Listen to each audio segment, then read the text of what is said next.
Bonjour à vous, bienvenue dans cette vidéo qui s'intitule 5 preuves que le Coran n'est pas d'origine divine. Le Coran est, d'après l'islam, un livre censé compiler les prêches dictés par Dieu à Mahomet et dispensés par celui-ci en Arabie, à la Mecque et à Médine, auprès d'un auditoire païen.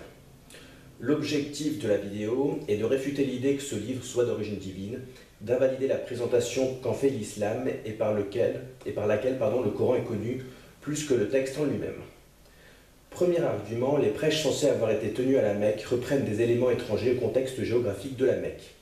En effet, la Mecque se situe en Arabie, dans un désert, et dans la sourate 6, verset 99, que je vais vous lire, les jardins de raisin, l'olive ou la grenade, semblables ou différents les uns des autres, regardez leurs fruits au moment de leur production et de leur mûrissement.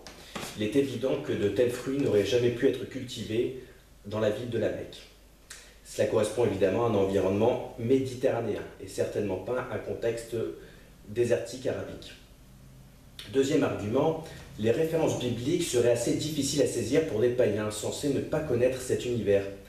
Contrairement aux païens, l'auditoire du prêcheur a l'air assez familier des références bibliques auxquelles le prêcheur fait allusion.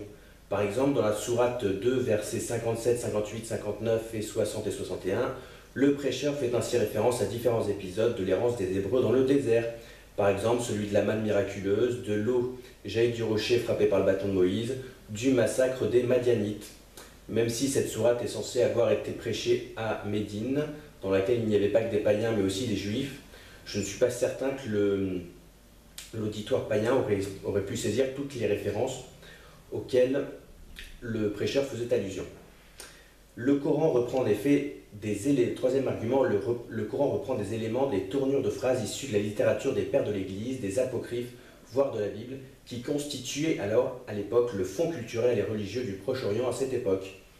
Et il serait difficile de croire qu'un tel plagiat ait pu surgir ex nihilo du fin fond de l'Arabie.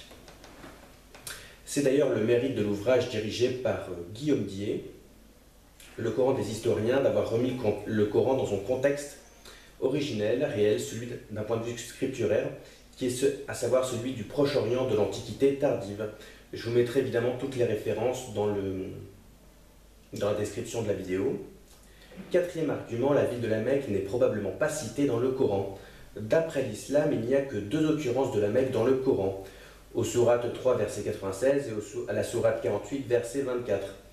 La première occurrence, toutefois, fait référence à Jérusalem, car son nom est Baka, qui est un faubourg de Jérusalem, cité dans le psaume 84.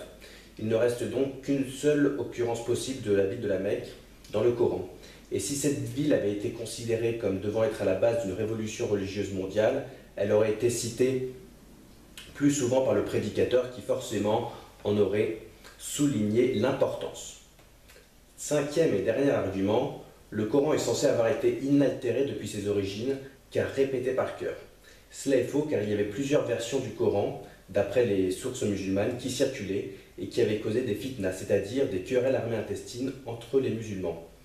Il est probable d'ailleurs que la version actuelle du Coran soit celle du parti qui a fini par s'imposer par les armes et qui par la suite a imposé l'idée que le Coran était inaltéré depuis les origines. Par ailleurs, des passages du Coran cités dans le cadre de débats avec les chrétiens ne correspondent pas au Coran actuel. Il y a par ailleurs des ruptures de rites que l'on observe dans le Coran et qui semblent suggérer des rajouts tardifs, notamment dans la sourate 5 où les Nazoréens sont à la fois présentés comme des amis et dont on dit également qu'il ne faut pas les prendre comme amis.